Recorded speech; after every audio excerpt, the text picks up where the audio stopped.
Hallelujah. परमेश्वर के पवित्र नाम की तारीफ होवे। आओ असीं कढांगे कहावतां 14 ਦੀ 12। कहावतां 14 ਦੀ 12। ਅਜਿਹਾ ਰਾਹ ਵੀ ਹੈ ਜੋ ਮਨੁੱਖ ਨੂੰ ਸਿੱਧਾ ਜਾਪਦਾ ਹੈ, ਪਰ ਉਸ ਦੇ ਅੰਤ ਵਿੱਚ ਮੌਤ ਦੇ ਰਾਹ ਹਨ। ਹਾਸੇ ਵਿੱਚ ਵੀ ਚਿੱਤ ਉਦਾਸ ਰਹਿੰਦਾ ਹੈ ਅਤੇ ਆਨੰਦ ਦੇ ਅੰਤ ਵਿੱਚ ਸੋਗ ਹੁੰਦਾ ਹੈ। ਮਨੁੱਖ ਆਪਣੀ ਚਾਲ ਦਾ ਅਤੇ ਸਰਮੁਖ ਆਪਣੀ ਕੀਤੀ ਦਾ ਫਲ ਭੋਗੇਗਾ। ਭੋਲਾ ਹਰੇਕ ਗੱਲ ਨੂੰ ਸੱਤ ਮੰਨਦਾ ਹੈ, ਪਰ ਸਿਆਣਾ ਵੇਖ ਭਾਲ ਕੇ ਚੱਲਦਾ ਹੈ।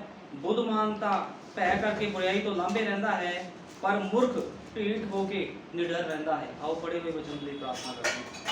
ਹਾਲੇਲੂਇਆ। ਧੰਨਵਾਦ ਪਿਆਰੇ ਪ੍ਰਭੂ ਯਿਸੂ ਮਸੀਹ। ਸੱਚਮੁੱਚ ਤੇਰੇ ਮਹਾਨ ਪਿਤਾ, ਜਿਹੜੇ ਲੋਕ ਪ੍ਰਭੂ ਯਿਸੂ ਮਸੀਹ ਤੇਰੇ ਵਚਨ ਦਾ ਡਰ ਅਤੇ ਖੌਫ ਮੰਨਦੇ ਹਨ ਪ੍ਰਭੂ ਯਿਸੂ ਮਸੀਹ, ਸੱਚਮੁੱਚ ਪ੍ਰਭੂ ਯਿਸੂ ਮਸੀਹ ਖੁਦਾਵੰਦ ਹਮੇਸ਼ਾ ਹੀ ਤੇਰੇ ਵਚਨ ਤੇ ਆਮੀਨ ਬੋਲਦੇ ਹਨ ਤੇ ਤੇਰੇ ਵਚਨ ਦੇ ਅਨੁਸਾਰ ਹੀ ਜੀਵਨ ਬਤੀਤ ਕਰਦੇ ਹਨ।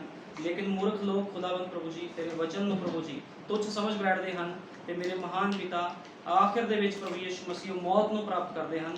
ਲੇਕਿਨ ਮੈਂ ਤੇਰਾ ਧੰਨਵਾਦ ਕਰਦਾ ਪ੍ਰਭੂ ਯਿਸੂ ਮਸੀਹ, ਤੂੰ ਸੁਰਮਾ ਦਿੱਤਾ ਜੋ ਖੁਦਾਵੰਦ ਆਪਣੀ ਲਾੜੀ ਨੂੰ ਦਿੱਤਾ ਹੈ, ਤੇ ਉਸ ਸੁਰਮੇ ਨੂੰ ਦੇਣ ਵਾਲਾ ਕੋਈ ਹੋਰ ਨਹੀਂ, ਸਾਡੇ ਯੁੱਗ ਦਾ ਨਬੀ ਭਾਈ ਵਿਲੀਅਮ ਬ੍ਰੈਨਮ ਸੀ, ਜਿਹਦੇ ਦੁਆਰਾ ਤੂੰ ਸੁਰਮੇ ਨੂੰ ਭੇਜਿਆ। ਤੇ ਜਦੋਂ ਲਾੜੀ ਨੇ ਆਪਣੀ ਅੱਖਾਂ 'ਚ ਸੁਰਮਾ ਪਾਇਆ ਤੇ ਮੇਰੇ ਮਹਾਨ ਪਿਤਾ ਲਾੜੀ ਨੂੰ ਪ੍ਰਭੂ ਯਿਸੂ ਮਸੀਹ ਉਸ ਪ੍ਰਕਾਸ਼ਨ ਦੇ ਬਾਰੇ ਪ੍ਰਭੂ ਜੀ ਸਭ ਕੁਝ ਪਤਾ ਲੱਗ ਗਿਆ ਪ੍ਰਭੂ ਜੀ, ਜੋ ਪ੍ਰਕਾਸ਼ਨ ਖੁਦਾਵੰਦਾ ਤੋਂ ਆਪਣੀ ਦੁਲਹਨ ਆਪਣੀ ਲਾੜੀ ਦੇ ਲਈ ਰੱਖਿਆ ਸੀਗਾ। ਮੈਂ ਤੇਰਾ ਧੰਨਵਾਦ ਕਰਦਾ ਤੇ ਮੇਰੇ ਮਹਾਨ ਪਿਤਾ ਪ੍ਰਭੂ ਜੀ, ਅੰਤ ਦੇ ਸਮੇਂ ਵਿੱਚ ਅਸੀਂ ਰਹਿ ਰਹੇ ਹਾਂ, ਜਿਸ ਸਮੇਂ ਵਿੱਚ ਲੋਕ ਘਮੰਡੀ ਹੋ ਗਏ ਹਨ ਖੁਦਾਵੰਦਾ, ਤੇਰੇ ਵਚਨ ਤੋਂ ਦੂਰ ਹੋ ਗਏ ਹਨ।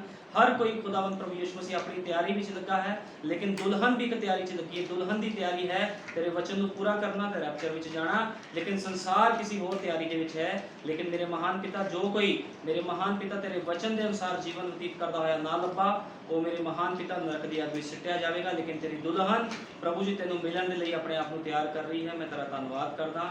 ਸਾਰਾ ਆਦਰ ਜਲਾਲ ਮਹਿਮਾ ਤੇਰੇ ਸਾਮਰਥੀ ਨਾਮ ਨੂੰ ਦਿੰਦਾ।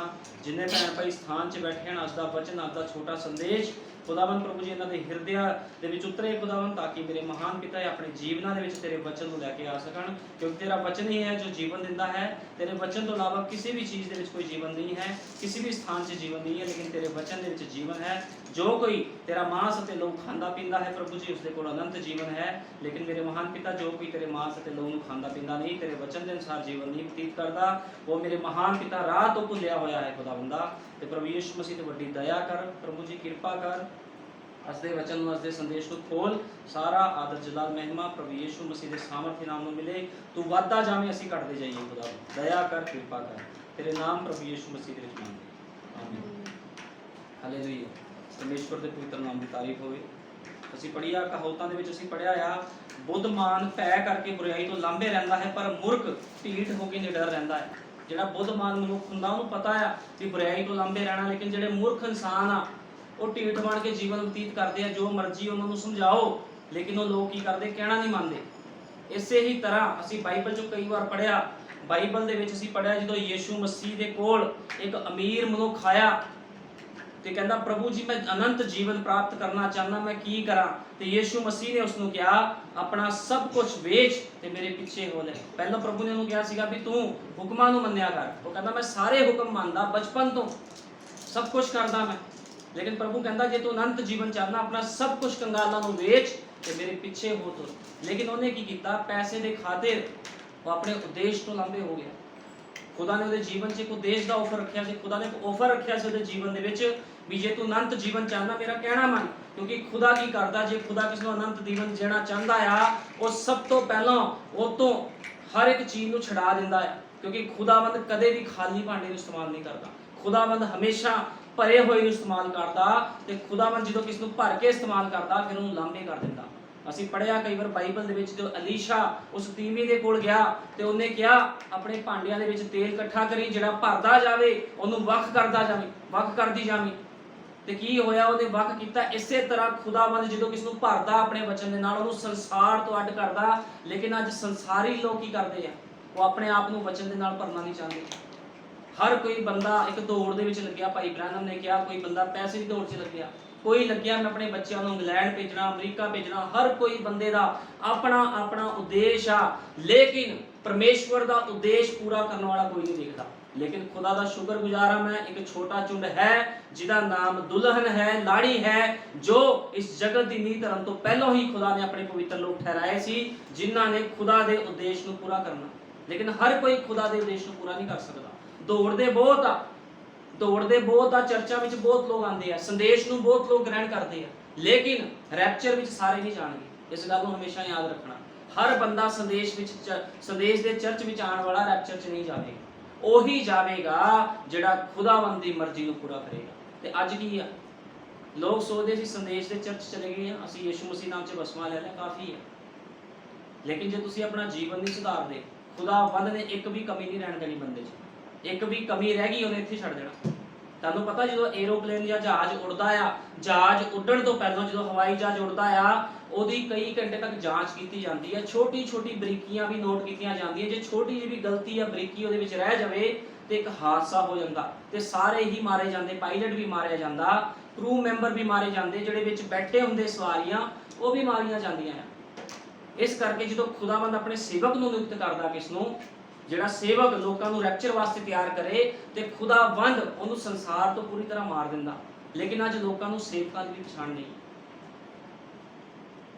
ਅੱਜ ਲੋਕ ਜਾਂਦੇ ਆ ਬਾਹਰ ਚਰਚਾਂ ਵਿੱਚ, ਯਿਸੂ ਮਸੀਹ ਦੇ ਨਾਮ 'ਚ ਬਸਮਾ ਲੈਂਦੇ ਆ, ਕਹਿੰਦੇ ਹਾਂ ਸਾਡੇ ਪਾਪ ਮਾਫ ਹੋ ਗਏ, ਫਿਰ ਗਲਤੀਆਂ ਕਰਦੇ ਆ, ਫਿਰ ਬੇਵਿਚਾਰੀਆਂ ਕਰਦੇ ਆ, ਸ਼ਰਾਬਾਂ ਪੀਂਦੇ, ਕਿਉਂਕਿ ਸਾਡੇ ਯੁੱਗ ਦੇ ਨਬੀ ਨੇ ਕਿਹਾ ਲੋਕ ਗਲਤੀਆਂ ਕਰਦੇ ਆ, ਗਲਤੀਆਂ ਤੇ ਗਲਤੀਆਂ ਕਰਦੇ ਆ। ਉਹ ਸੋਚਦੇ ਸ਼ਾਇਦ ਪ੍ਰਭੂ ਸਾਡੇ ਹੱਥਾਂ ਦੀ ਕਠਪੁਤਲੀ ਆ, ਸਾਨੂੰ ਬਾਰ-ਬਾਰ ਮਾਫੀ ਮਿਲੀ ਜਾਣੀ। ਲੇਕਿਨ ਸੰਤ ਪੌਲੁਸ ਕਹਿੰਦਾ ਬਾਰ-ਬਾਰ ਮਾਫੀ ਨਹੀਂ ਹੈ। ਮਾਫੀ ਉਹਦੇ ਵਾਸਤੇ ਹੁੰਦੀ ਜਿਹੜਾ ਬੰਦਾ ਅਣਜਾਣ। ਅੱਜ ਲੋਕ ਆਪਣੇ ਆਪ ਨੂੰ ਵਿਸ਼ਵਾਸੀ ਕਹਿੰਦੇ ਆ, ਖੁਦਾ ਦੇ ਬੇਟੇ ਬੇਟੀਆਂ ਕਹਿੰਦੇ ਆ, ਉਹਨਾਂ ਨੂੰ ਇਹ ਨਹੀਂ ਪਤਾ ਸੇਵਕ ਕਿੱਦਾਂ ਦਾ ਹੋਣਾ ਚਾਹੀਦਾ। ਲੋਕ ਉਹਨਾਂ ਸੇਵਕਾਂ ਕੋਲ ਜਾ ਕੇ ਬੈਪਟਾਈਜ਼ ਲੈ ਲੈਂਦੇ ਜਿਨ੍ਹਾਂ ਨੇ ਵਿਆਹ ਹੀ ਦੋ ਕੀਤੇ ਹੋਏ, ਜਨਾਨੀਆਂ ਰੱਖੀਆਂ, ਔਰਤਾਂ ਰੱਖੀਆਂ। ਉਹ ਜਿਹਦਾ ਆਪ ਉਧਾਰ ਨਹੀਂ ਹੋ ਸਕਦਾ, ਉਹ ਦੂਜੇ ਨੂੰ ਉਧਾਰ ਦੇ ਵਿੱਚ ਕਿੱਦਾਂ ਲੈ ਕੇ ਜਾਏ। ਜਿਹੜਾ ਵਚਨ 'ਚ ਖੁਦ ਪਰਫੈਕਟ ਨਹੀਂ ਆ, ਉਹ ਦੂਜੇ ਨੂੰ ਵੀ ਦਾਵਾ ਨਹੀਂ ਪੇਸ਼ ਕਰ ਸਕਦਾ ਵੀ ਮੈਂ ਤੈਨੂੰ ਰੈਪਚਰ ਦੇ ਵਿੱਚ ਲੈ ਕੇ ਜਾਵਾਂਗਾ ਜਾਂ ਮੈਂ ਤੈਨੂੰ ਰੈਪਚਰ ਬਾਰੇ ਦੱਸਾਂਗਾ। ਕਿਉਂਕਿ ਜਿਹੜਾ ਮਨੁੱਖ ਲੋਕਾਂ ਨੂੰ ਸਿਖਾ ਰਿਹਾ, ਉਹਦਾ ਜੀਵਨ ਸਮਰਪਿਤ ਹੋਣਾ ਚਾਹੀਦਾ ਆ, ਤੇ ਉਹ ਬਾਈਬਲ ਦੇ ਅਨੁਸਾਰ ਇੱਕੋ ਹੀ ਪਤਨੀ ਦਾ ਪਤੀ ਹੋਣਾ ਚਾਹੀਦਾ ਹੈ। ਉਹਦੀ ਦੋ ਪਤਨੀਆਂ ਨਹੀਂ ਹੋਣੀ ਚਾਹੀਦੀ, ਉਹ ਸ਼ਰਾਬੀ ਕਬਾਬੀ ਨਹੀਂ ਹੋਣਾ ਚਾਹੀਦਾ। ਇਹ ਗੱਲਾਂ ਬਹੁਤ ਮਾਇਨੇ ਰੱਖਦੀਆਂ। ਲੇਕਿਨ ਲੋਕ ਸੋਚਦੇ ਆ, ਅੱਜ ਅਸੀਂ ਦੇਖਦੇ ਆ ਹਰ ਕੋਈ ਬੰਦਾ ਕੀ ਕਰਦਾ, ਸਾਰਿਆਂ ਕੋਲ ਫੋਨ ਆ, ਲੋਕ ਕੀ ਕਰਦੇ ਆ, ਸਟੇਟਸ ਲਾਉਂਦੇ ਕਿੱਦਾਂ ਦੇ ਡਾਇਲੋਗ ਬਾਜੀ, ਫਿਲਮਾਂ ਦੇ ਡਾਇਲੋਗ ਬਾਜੀ, ਜ਼ਿੰਦਗੀ ਮੇਂ ਨਿਰਾਸ਼ਾ ਆ ਗਈ, ਇਹ ਹੋ ਗਿਆ, ਉਹ ਇਹ ਸਭ ਡਾਇਲੋਗ ਬਾਜੀ ਕਿੰਨਾ ਦੇ ਕੰਮ ਆ? ਇਹ ਸਭ ਦਰਸਾਉਂਦੇ ਆ ਸਰੀਰਕ ਲੋਕਾਂ ਦੇ ਕੰਮ ਨੇ। ਫਿਰ ਉਹ ਲੋਕ ਕਹਿੰਦੇ ਅਸੀਂ ਆਤਮਿਕ ਆ, ਆਤਮਾ ਦਾ 1% ਉਹਨਾਂ ਦੇ ਵਿੱਚ ਨਹੀਂ। ਤੁਸੀਂ ਬਾਈਬਲ 'ਚ ਪੜ੍ਹ ਲਓ, ਯੂਸਫ ਜੇਲ੍ਹ 'ਚ ਰਿਹਾ, ਉਹਨੇ ਕੋਈ ਡਾਇਲੋਗਬਾਜ਼ੀ ਨਹੀਂ ਮਾਰੀ, ਕਿਸ ਨਾਲ ਕੁਝ ਨਹੀਂ ਕੀਤਾ। ਉਹ ਆਪਣਾ ਜੀਵਨ ਪ੍ਰਭੂ ਨੂੰ ਸਮਰਪਿਤ ਕਰਕੇ ਚੱਲਦਾ ਰਿਹਾ। ਇਸੇ ਤਰ੍ਹਾਂ ਅੱਜ ਵੀ ਉਹਦੇ ਲੋਕ ਕਰਦੇ ਆ, ਸਮਰਪਿਤ ਜੀਵਨ ਕਰਕੇ ਖੁਦਾ ਦੇ ਵਿੱਚ ਚੱਲਦੇ। ਲੇਕਿਨ ਲੋਕਾਂ ਦੇ ਜੀਵਨ ਦੋਗਲੇ ਆ। ਲੋਕ ਆਪਣੇ ਆਪ ਨੂੰ ਆਤਮਿਕਤਾ ਪੇਸ਼ ਕਰਨਾ ਚਾਹੁੰਦੇ ਆ, ਲੇਕਿਨ ਜੀਵਨ ਨਹੀਂ ਬਤੀਤ ਕਰਨਾ ਚਾਹੁੰਦੇ। ਇਸੇ ਤਰ੍ਹਾਂ ਜਦੋਂ ਅਮੀਰ ਮਨੁੱਖ ਪ੍ਰਭੂ ਯਿਸੂ ਮਸੀਹ ਦੇ ਕੋਲ ਆਇਆ, ਉਹ ਆਪਣੇ ਆਪ ਨੂੰ ਦਰਸਾ ਰਿਹਾ ਸੀਗਾ। ਪ੍ਰਭੂ ਨੇ ਉਹਨੂੰ ਪਿਆਰ ਵੀ ਕੀਤਾ, ਬਾਈਬਲ ਕਹਿੰਦੀ ਪ੍ਰਭੂ ਨੇ ਉਹਨੂੰ ਪਿਆਰ ਕੀਤਾ। ਉਹਨੇ ਆਪਣੇ ਆਪ ਨੂੰ ਦਰਸਾਇਆ ਵੀ ਪ੍ਰਭੂ ਮੈਂ ਤਾਂ ਸਾਰੇ ਹੁਕਮਾਂ ਨੂੰ ਮੰਨਦਾ ਆਇਆ ਬਚਪਨ ਤੋਂ। ਬੜਾ ਹੀ ਉਹਨੇ ਰੋਗ ਦੇ ਵਿੱਚ ਆ ਕੇ ਕਿਹਾ ਪ੍ਰਭੂ ਮੈਂ ਤਾਂ ਬਚਪਨ ਤੋਂ ਹੀ ਸਾਰੇ ਹੁਕਮਾਂ ਨੂੰ ਮੰਨਦਾ। ਪ੍ਰਭੂ ਕਹਿੰਦਾ ਇਹ ਕਾਫੀ ਨਹੀਂ ਹੈ, ਜੇ ਤੂੰ ਅਨੰਤ ਜੀਵਨ ਚਾਹਨਾ ਆਪਣਾ ਸਭ ਕੁਝ ਵੇਚ ਤੇ ਮੇਰੇ ਪਿੱਛੇ ਹੋ ਲੈ। ਅੱਜ ਪ੍ਰਭੂ ਕੀ ਚਾਹੁੰਦਾ ਹੈ? ਕਿ ਅੱਜ ਪ੍ਰਭੂ ਚਾਹੁੰਦਾ ਤੁਸੀਂ ਮਕਾਨਾਂ ਨੂੰ ਵੇਚ ਦਿਓ, ਆਪਣੀ ਜ਼ਮੀਨਾਂ ਵੇਚ ਦਿਓ? ਨਹੀਂ, ਉਹ ਸਮਾਂ ਹੋਰ ਸੀਗਾ, ਪ੍ਰਭੂ ਉਸ ਨਾਲ ਹੋਰ ਐਂਗਲ ਤੇ ਗੱਲ ਕਰ ਰਿਹਾ ਸੀ। ਲੇਕਿਨ ਅੱਜ ਪ੍ਰਭੂ ਕੀ ਚਾਹੁੰਦਾ? ਅੱਜ ਪ੍ਰਭੂ ਚਾਹੁੰਦਾ ਤੁਸੀਂ ਆਪਣੇ ਜੀਵਨ ਵਿੱਚ ਲੱਗੇ ਜੋ ਜੋਕਾਂ ਤੁਹਾਡੇ ਜੀਵਨ 'ਚ ਲੱਗੀਆਂ ਸੰਸਾਰ ਦੀਆਂ, ਉਹਨੂੰ ਸਿੱਟ ਦਿਓ ਤੇ ਯਿਸੂ ਮਸੀਹ ਨੂੰ ਆਪਣਾ ਜੀਵਨ ਸਮਰਪਿਤ ਕਰ ਦਿਓ। ਅੱਜ ਤੁਸੀਂ ਦੇਖਿਆ ਅਮੀਰ ਤੋਂ ਅਮੀਰ ਬੰਦਾ 'ਚ ਬੈਠਾ ਆ, ਇਹੋ ਜਿਹੇ ਲੋਕ ਆ ਜਿਹੜੇ ਸੋਨੇ ਦੇ ਭਾਂਡਿਆਂ 'ਚ ਖਾਣਾ ਖਾਂਦੇ ਆ, ਚਾਂਦੀ ਦੇ ਭਾਂਡਿਆਂ 'ਚ ਖਾਣਾ ਖਾਂਦੇ। ਇਹੋ ਜਿਹੇ ਲੋਕ ਸੰਸਾਰ 'ਚ ਬੈਠੇ ਆ। ਲੇਕਿਨ ਇੱਕ ਦਿਨ ਕੀ ਹੁੰਦਾ, ਜਦੋਂ ਮੌਤ ਆਉਂਦੀ ਆ, ਉਹਨਾਂ ਦੀ ਹੱਡੀਆਂ ਦਾ ਕੀ ਕਰ ਦਿੱਤਾ ਜਾਂਦਾ? ਕਈਆਂ ਨੂੰ ਜਲਾ ਦਿੱਤਾ ਜਾਂਦਾ, ਕਈਆਂ ਨੂੰ ਦਫਨਾ ਦਿੱਤਾ ਜਾਂਦਾ ਹੈ।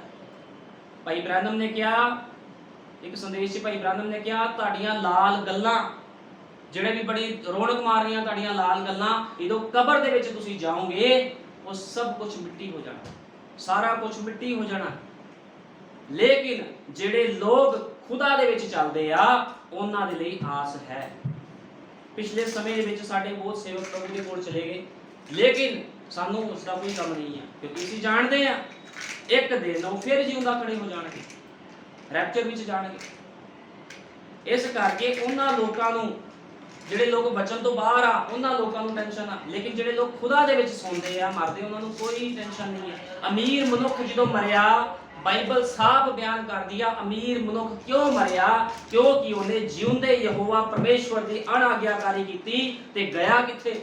ਨਰਕ ਦੇ ਵਿੱਚ ਚਲਾ ਗਿਆ। ਦਾਨ ਦਸ਼ਮਾਸ਼ ਦਿੰਦਾ ਸੀ, ਸਾਰੇ ਕੰਮੋਂ ਕਹਿੰਦਾ ਮੈਂ ਕਰਦਾ ਸੀ ਬਚਪਨ ਤੋਂ, ਲੇਕਿਨ ਨਰਕ ਦੇ ਵਿੱਚ ਚਲਾ ਗਿਆ। ਅੱਜ ਲੋਕ ਦਾਵਾ ਕਰਦੇ ਅਸੀਂ ਖੁਦਾ ਦੀ ਰਾਹ ਕਰਦੇ ਹਾਂ, ਅਸੀਂ ਖੁਦਾ ਦੀ ਉਹ ਕਰਦੇ, ਇਹ ਚੀਜ਼ਾਂ ਨਹੀਂ ਅਹਿਮਤ ਰੱਖਦੀਆਂ। ਤੁਸੀਂ ਜਿੰਨੇ ਮਰਜ਼ੀ ਫਾਸਟ ਰੱਖੋ, ਜੇ ਤੁਸੀਂ ਵਚਨ ਤੇ ਆਮੀਨ ਨਹੀਂ ਬੋਲਦੇ, ਵਚਨ ਦੇ ਉੱਪਰ ਜੀਵਨ ਨਹੀਂ ਬਤੀਤ ਕਰਦੇ, ਜੋ ਮਰਜ਼ੀ ਕਰੀ ਜਾਓ, ਜਿੱਥੇ ਮਰਜ਼ੀ ਚਲੇ ਜਾਓ, ਕਦੇ ਵੀ ਤੁਸੀਂ ਜੀਵਨ ਨੂੰ ਪ੍ਰਾਪਤ ਨਹੀਂ ਕਰੋਗੇ। ਜੀਵਨ ਪ੍ਰਾਪਤ ਕਰਨਾ ਛੋਟੀ ਗੱਲ ਹੈ। ਲੋਕਾਂ ਨੇ ਮਜ਼ਾਕ ਸਮਝ ਲਿਆ, ਪਾਦਰੀ ਨੂੰ 500 ਰੁਪਏ ਦੇ ਦਿਓ ਤੇ ਜੀਵਨ ਪ੍ਰਾਪਤ ਹੋ ਜਾਣਾ ਹੈ। ਇੱਥੇ ਉਹ ਪਾਦਰੀ ਨਹੀਂ ਹੈ ਜਿਹੜਾ 500 ਰੁਪਏ ਤੇ ਵਿਕ ਜੂਗਾ। ਇੱਥੇ ਖੁਦਾ ਦਾ ਉਹ ਖਾਲਸ ਵਚਨ ਆ ਜਿਹੜਾ ਕੀ ਕਰਦਾ, ਗੁੱਦੇ ਗੁੱਦੇ ਨੂੰ ਵਿੰਨ ਸੁੱਟਦਾ ਹੈ। ਕਿਉਂਕਿ ਖੁਦਾ ਦਾ ਵਚਨ ਕਿਸ ਦਾ ਲਿਹਾਜ਼ ਨਹੀਂ ਲੈਂਦਾ। ਉਹਨੇ ਆਪਣੇ ਨਬੀਆਂ ਰਸੂਲਾਂ ਦਾ ਵੀ ਲਿਹਾਜ਼ ਨਹੀਂ ਲਿਆ। ਉਹਨੇ ਮੂਸਾ ਨੂੰ ਕਿਹਾ ਸੀ ਤੂੰ ਉਸ ਦੇਸ਼ 'ਚ ਨਹੀਂ ਜਾਏਂਗਾ, ਨਹੀਂ ਗਿਆ। ਖੁਦਾਵੰਦ ਲਿਹਾਜ਼ ਨਹੀਂ ਲੈਂਦਾ ਕਦੇ ਵੀ ਇਸ ਦਾ। ਖੁਦਾ ਦੇ ਸਾਹਮਣੇ ਕੀਤੀ ਹੋਈ ਗਲਤੀ ਦੀ ਕੋਈ ਮਾਫੀ ਨਹੀਂ ਹੈ। ਲੋਕੀ ਕਹਿੰਦੇ ਪ੍ਰਭੂ ਪਿਆਰ ਕਰਦਾ, ਮਾਫ ਕਰ ਦੂਗਾ। ਫਿਰ ਅਮੀਰ ਬੰਦੇ ਨੂੰ ਕਿਉਂ ਨਹੀਂ ਮਾਫ ਕੀਤਾ ਉਹਨੇ? ਅਮੀਰ ਬੰਦਾ ਤਾਂ ਸਭ ਕੁਝ ਹੀ ਕਰੀ ਜਾਂਦਾ ਸੀ ਪ੍ਰਭੂ ਦੇ ਕੰਮ, ਲੇਕਿਨ ਉਹਨੇ ਖੁਦਾ ਦਾ ਕਹਿਣਾ ਨਹੀਂ ਸੀ ਮੰਨਿਆ। ਜਦੋਂ ਖੁਦਾ ਦਾ ਕਹਿਣਾ ਨਹੀਂ ਮੰਨਿਆ ਤੇ ਕਿੱਥੇ ਚਲਾ ਗਿਆ? ਨਰਕ ਦੀ ਅੱਗ ਦੇ ਵਿੱਚ ਚਲਾ ਗਿਆ। ਲੇਕਿਨ ਉਹੀ ਲਾਜ਼ਰ ਜਿਹੜਾ ਧਰਤੀ ਤੇ ਦੁੱਖ ਦੇ ਨਾਲ ਜੀਵਨ ਬਤੀਤ ਕਰਦਾ ਸੀਗਾ, ਜਿਹਨੂੰ ਦੇਖ ਕੇ ਲੋਕ ਹੱਸਦੇ ਵੀ ਹੋਣੇ, ਕੁੱਤੇ ਆ ਕੇ ਉਹਦੇ ਜ਼ਖਮਾਂ ਨੂੰ ਚੜਦੇ ਸੀ, ਉਹ ਕਿੱਥੇ ਚਲਾ ਗਿਆ? ਉਹ ਇਬਰਾਹਿਮ ਦੀ ਗੋਦ ਵਿੱਚ ਚਲਾ ਗਿਆ। ਤੇ ਅਮੀਰ ਮਨੁੱਖ ਕਹਿੰਦਾ ਪਿਤਾ ਇਬਰਾਹਿਮ ਇਹਨੂੰ ਭੇਜ, ਇੱਕ ਉਂਗਲੀ ਆਪਣੀ ਗਿੱਲੀ ਕਰਕੇ ਮੇਰੀ ਜ਼ੁਬਾਨ ਤੇ ਲਾਵੇ ਤੇ ਮੈਨੂੰ ਤ੍ਰਿਪਤ ਕਰੇ। ਜਦੋਂ ਤੱਕ ਤੁਸੀਂ ਜਿਉਂਦੇ ਹੋ, ਤੁਹਾਡੇ ਵਿੱਚ ਸਾਹ ਪ੍ਰਾਣ ਆ, ਤੁਹਾਡੇ ਕੋਲ ਮੌਕਾ ਹੈਗਾ ਆਪਣੇ ਆਪਣੇ ਜੀਵਨਾਂ ਨੂੰ ਸੁਧਾਰੋ। ਕਿਉਂਕਿ ਭਾਈ ਇਬਰਾਹਿਮ ਨੇ 1200 ਤੋਂ ਵੱਧ ਸੰਦੇਸ਼ ਪ੍ਰਚਾਰ ਕੀਤੇ ਆ। ਉਹਨਾਂ ਦਾ ਇੱਕੋ ਹੀ ਨਿਚੋੜ ਆ, ਜੀਵਨ ਬਤੀਤ ਕਰਨਾ। ਗਿਆਨ ਇਕੱਠਾ ਕਰਨ ਨੂੰ ਨਹੀਂ ਕਿਹਾ ਭਾਈ ਇਬਰਾਹਿਮ ਨੇ ਵੀ 4 ਸੰਦੇਸ਼ ਪੜ੍ਹ ਲੈ ਜੀ, ਮੈਨੂੰ ਬੜਾ ਗਿਆਨ ਆ ਜੀ, ਮੈਂ ਗੱਲ ਨਹੀਂ ਕਰਨ ਦਿੰਦਾ ਕਿਸੇ ਨੂੰ। ਗਿਆਨ ਹੀ ਆ, ਜੀਵਨ ਕਿੱਥੇ ਚਲਾ ਗਿਆ? ਜੇ ਜੀਵਨ ਨਹੀਂ ਆ ਤੇ ਰੈਪਚਰ ਵੀ ਨਹੀਂ ਹੈ ਜੀ। ਇਸੇ ਤਰ੍ਹਾਂ ਹੋਣਾ ਹੈ। ਜੇ ਤੁਹਾਡਾ ਜੀਵਨ ਵਚਨ ਦੇ ਅਨੁਸਾਰ ਨਹੀਂ ਆ ਤਾਂ ਤੁਸੀਂ ਰੈਪਚਰ 'ਚ ਕਦੇ ਨਹੀਂ ਜਾ ਸਕਦੇ। ਜਿਹੜਾ ਬੰਦਾ ਰੈਪਚਰ 'ਚ ਨਹੀਂ ਗਿਆ ਉਹ ਇੱਥੇ ਮਰੂਗਾ। ਫਿਰ ਲੋਕੀ ਰੋਣਗੇ, ਲਾਸ਼ਾਂ ਨੂੰ ਕੀ ਕੀਤਾ ਜਾਵੇਗਾ? ਕਬਰਾਂ 'ਚ ਪਾ ਦਿੱਤਾ ਜਾਵੇਗਾ। ਕੀੜੇ ਆਣਗੇ ਤੇ ਖਾ ਜਾਣਗੇ ਸਾਰਾ ਕੁਝ ਤਬਾਹ। ਅੱਜ ਇਹੀ ਕੁਝ ਹੁੰਦਾ। ਤੁਸੀਂ ਤਗੜੇ ਬੰਦੇ ਅੱਜ ਮੈਂ ਦੇਖ ਰਿਹਾ ਬਹੁਤ ਲੋਕ ਇਸ ਦੁਨੀਆ 'ਚ ਵੱਡੇ ਲੋਕ ਮਰ ਰਹੇ ਆ। ਕਿਸ ਨੂੰ ਗੋਲੀ ਮਾਰ ਦਿੱਤੀ ਜਾ ਰਹੀ, ਕੁਝ ਕੀਤਾ ਜਾ ਰਿਹਾ। ਹੋ ਕੀ ਰਿਹਾ? ਉਹ ਕਰੋੜਾਂ ਰੁਪਈਆ ਕਿੱਥੇ ਚਲਾ ਗਿਆ? ਉੱਥੇ ਦਾ ਉੱਥੇ ਰੱਖਿਆ, ਲੇਕਿਨ ਉਹ ਆਪ ਕਿੱਥੇ ਚਲੇ ਗਏ? ਮੌਤ ਦੇ ਵਿੱਚ। ਕੋਈ ਲਾਭ ਹੋਇਆ ਪੈਸੇ ਦਾ? ਇਸ ਕਰਕੇ ਸਾਡੇ ਯੁੱਗ ਦੇ ਨਬੀ ਨੇ ਕਿਹਾ ਮੂਰਤੀ ਪੂਜਕ ਲੋਕ ਜਿਹੜੇ ਨੇ, ਅਸਲੀ ਮੂਰਤੀ ਪੂਜਕ ਜਿਹੜੇ ਨੇ, ਅਸਲੀ ਮੂਰਤੀ ਪੂਜਕ ਕ੍ਰਿਸਚੀਅਨ ਲੋਕ ਨੇ, ਜਿਨ੍ਹਾਂ ਨੇ ਮਸੀਹ ਨੂੰ ਨਾਮਧਾਰੀ, ਭਾਈ ਇਬਰਾਹਿਮ ਕਹਿੰਦਾ ਇਹ ਨਾਮਧਾਰੀ ਲੋਕ ਆ, ਜਿਨ੍ਹਾਂ ਨੇ ਦਿਖਾਵੇ ਦੇ ਤੌਰ ਤੇ ਆਪਣੇ ਆਪ ਨੂੰ ਕੀ ਕੀਤਾ ਆ? ਮਸੀਹ ਦੇ ਅੱਗੇ ਖੜਾ ਕੀਤਾ ਹੈ ਦਿਖਾਵੇ ਦੇ ਤੌਰ ਤੇ, ਲੇਕਿਨ ਕਹਿਣਾ ਨਹੀਂ ਮੰਨਦੇ ਉਹਦਾ ਕਹਿਣਾ ਨਹੀਂ ਮੰਨਦੇ।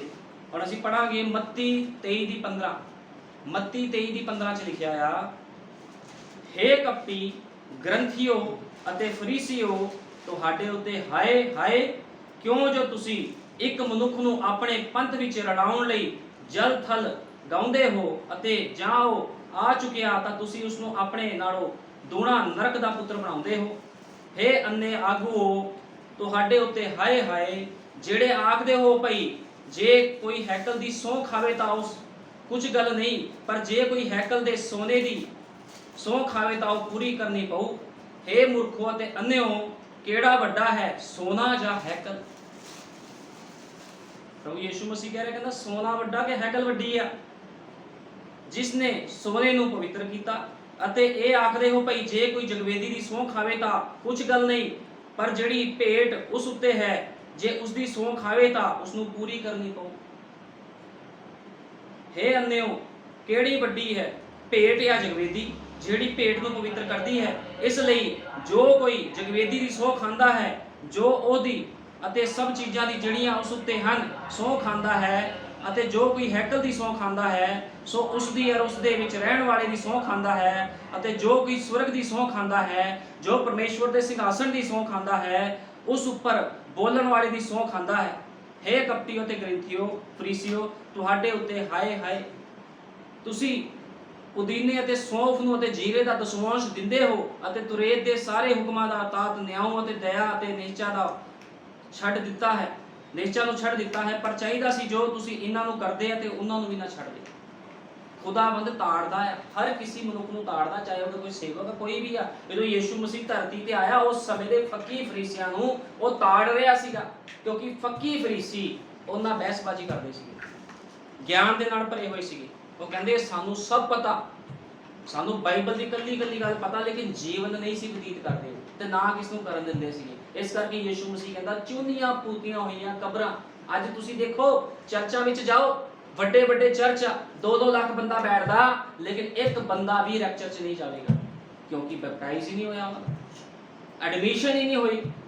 ਜੇ ਤੁਹਾਡੀ ਐਡਮਿਸ਼ਨ ਹੀ ਨਹੀਂ ਹੋਈ ਤੇ ਤੁਸੀਂ ਪ੍ਰੀਖਿਆ ਕਿੱਦਾਂ ਦੇ ਸਕਦੇ ਹੋ? ਪ੍ਰੀਖਿਆ ਵੀ ਨਹੀਂ ਬੰਦਾ ਦੇ ਸਕਦਾ। ਪ੍ਰੀਖਿਆ ਵੀ ਤਾਂ ਉਹਦੀ ਹੁੰਦੀ ਆ ਜਿਹੜਾ ਐਡਮਿਸ਼ਨ ਲੈਂਦਾ ਸਕੂਲ ਦੇ ਵਿੱਚ। ਤੇ ਦੁਲਹਨ ਦਾ ਸਕੂਲ ਆ, ਜੇ ਕੋਈ ਦੁਲਹਨ ਦੇ ਸਕੂਲ 'ਚ ਐਡਮਿਸ਼ਨ ਲਵੇਗਾ, ਸਭ ਤੋਂ ਪਹਿਲਾਂ ਉਹਨੂੰ ਯੀਸ਼ੂ ਮਸੀਹ ਦੇ ਨਾਮ ਦੇ ਵਿੱਚ ਬਪਤਿਸਮਾ ਲੈਣਾ ਪਵੇਗਾ, ਫਿਰ ਉਹਨੂੰ ਸਾਰੇ ਹੁਕਮ ਮੰਨਣੇ ਪੈਣੇ ਆ ਜੋ ਬਾਈਬਲ ਦੇ ਆ, ਹਰ ਇੱਕ ਚੀਜ਼ ਨੂੰ ਤਿਆਗਣਾ ਪੈਣਾ। ਭਾਈ ਬ੍ਰੈਨਮ ਨੇ ਕਿਹਾ ਆ, ਚਰਚ ਵਿੱਚ 2 ਭੈਣਾਂ ਆ ਸਕਦੀਆਂ, ਇੱਕ ਹੋ ਸਕਦਾ ਆਤਮਿਕ ਹੋਵੇ, ਇੱਕ ਸਰੀਰਕ ਹੋਵੇ, ਲੇਕਿਨ ਕਦੇ ਵੀ ਦੋਨਾਂ ਦੀ ਆਪਸ 'ਚ ਨਹੀਂ ਬਣੇਗੀ, ਕਿਉਂਕਿ ਇੱਕ ਆਤਮਿਕ ਇੱਕ ਸਰੀਰਕ ਆ, ਕਦੇ ਨਹੀਂ ਬਣ ਸਕਦੀ। ਆਤਮਿਕ ਬੰਦੇ ਨੇ ਉੱਪਰ ਦੀ ਗੱਲਾਂ ਕਰੀ ਜਾਣੀਆਂ, ਜਿਹੜਾ ਸਰੀਰਕ ਬੰਦਾ ਉਹਨੇ ਕਹਿਣਾ ਛੱਡ ਪਰਾਂ, ਇਹ ਉੱਪਰ ਦੀ ਗੱਲਾਂ ਕਰਦੇ ਆ, ਇਹਨਾਂ ਨਾਲ ਰਹਿਣਾ ਸਹੀ ਨਹੀਂ ਹੈ। ਲੇਕਿਨ ਮੈਂ ਤੁਹਾਨੂੰ ਦੱਸਣਾ ਚਾਹੁੰਦਾ, ਜਿਹੜਾ ਉੱਪਰ ਦਾ ਆ ਉੱਪਰ ਦੀ ਹੀ ਗੱਲਾਂ ਕਰੂਗਾ। ਯੀਸ਼ੂ ਮਸੀਹ ਉੱਪਰੋਂ ਆਇਆ ਸੀਗਾ, ਉਹ ਹਮੇਸ਼ਾ ਉੱਪਰ ਦੀ ਗੱਲਾਂ ਕਰਦਾ ਸੀ, ਮੇਰੇ ਪਿਤਾ ਨੇ ਇਦਾਂ ਕੀਤਾ, ਮੈਂ ਵੀ ਉਹੀ ਕਰਦਾ। ਲੇਕਿਨ ਜਿਹੜੇ ਫੱਕੀ ਫਰੀਸੀ ਸੀਗੇ, ਜਿਹੜੇ ਆਪਣੇ ਆਪ ਨੂੰ ਉਸ ਸਮੇਂ ਸੰਤ ਸੇਵਕ ਕਹਿੰਦੇ ਸੀ, ਉਹਨਾਂ ਦਾ ਜੀਵਨ ਦੇਖੋ ਕਿੱਦਾਂ ਦੀ ਗੱਲਾਂ ਕਰਦੇ ਸੀ, ਸਰੀਰਕ ਗੱਲਾਂ ਕਰਦੇ ਸੀਗੇ। ਇਸ ਕਰਕੇ ਯੀਸ਼ੂ ਮਸੀਹ ਕਹਿੰਦਾ ਚੁਣੀਆਂ ਪੂਤੀਆਂ ਹੋਈਆਂ ਕਬਰਾਂ, ਤੇ ਆਹ ਕਬਰਾਂ ਅੱਜ ਵੀ ਤੁਹਾਨੂੰ ਦਿਸਣਗੀਆਂ।